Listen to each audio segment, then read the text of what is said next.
Here's a brief tour of the Wild Spirit Wolf Sanctuary in Candy Kitchen, New Mexico. We took this during our journey across America for animal welfare. And some of these wolves were rescued and transported from California, very similar to the goals of our Storm Dog Rescue Project. What our mission here is to provide permanent sanctuary to wild canids who are subject to from the pet industry. So we have a collection of different species of canid here, but they all have one thing in common, and that thing in common is that they all were from the pet industry in some way.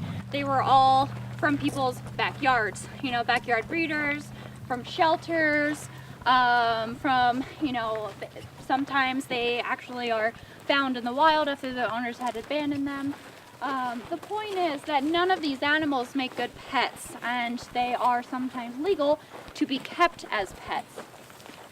So our mission is to rescue them from situations where they are in danger and give them permanent sanctuary for the rest of their lives.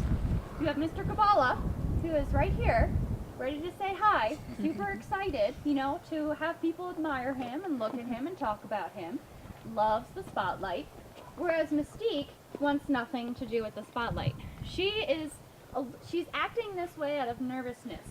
But he knows that there's a barrier, he knows what tours are, he knows that no one's going to come in and invade his personal space. But overall, these animals are very, very, very painfully shy by nature. That's just the way that they are. And the reason is because they are, we are their natural predators. They're one and only. We want to kind of display them in the correct light, that they're not man-eaters, that they're actually quite scared of humans, that they're extremely important to the ecosystem, that they aren't pets. We were able to, when that breeder decided, okay, well, I'm not making enough money off of these animals, I'm done with breeding them and I don't want them anymore, we were able to go rescue the rejects that, he didn't want to sell, that he didn't want. So we went out and rescued 2 litters and raised them together. So you'll see a lot of Arctics here that look very similar. It's because they all have the same parents. This is a great place for them. It's not the best. The best is being out in the wild. That's where they belong. Since that's not possible, this is the next best thing, but it is still a prison. As you can see, another Arctic wolf. Arctic wolves come from the Arctic Circle only. They do not live in the same areas of gray wolves or timber wolves. Shark. When you're in this enclosure and he's interested in you, there isn't a drop of aggression in him. There isn't any aggression in any of these animals at all. There is, however, a curiosity about humans. We were afraid that he would nip someone as a pet and be put down. So we were able to rescue him from his owner to keep him from happening. Hi, Shy. Hello. Yeah, what a good girl. So she's a talker. She likes to hear herself speak. Hello. You talk? You good girl? So as she gets older and older, she actually gets whiter and whiter. So just like we gray, they do too. And that's actually a coyote, that screech. Howling is gossip. So this is Mr. Teton. Teton and Shasta. So these 2 are very, very different from everyone else here.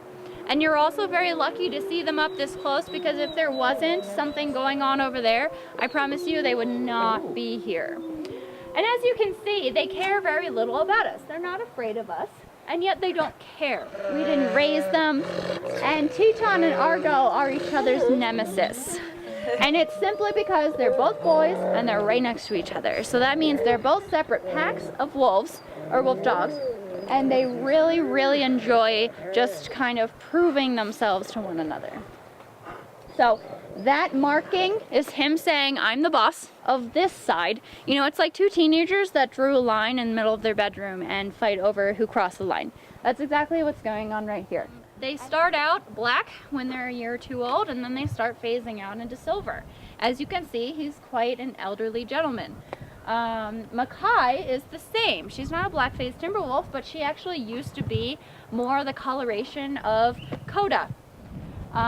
So as you can see, they're pretty different from one another. We have Mr. Glacier, who is the blonde dingo here. And we have Ozzy and Uluru, and that's Mama in the back. She was actually born in Australia, and she was part of a conservation program. That conservation program is designed to responsibly breed dingoes in captivity for the purpose of one day reintroducing the species into their native habitats. So by that I mean, in Australia, their plight is very similar to our coyote in that they are poisoned and trapped and hunted often. They are a very misunderstood top predator of that region. They came to America, were placed into a foster home in Florida, and then someone who was responsible for them decided to illegally breed them on the side. And the way he got caught is he posted about it on Facebook, which is basically going to the police and saying, hey, I did something illegal. So, you can't import, export, own, breed, sell dingoes in this country. You can, however, own a tiger in Texas.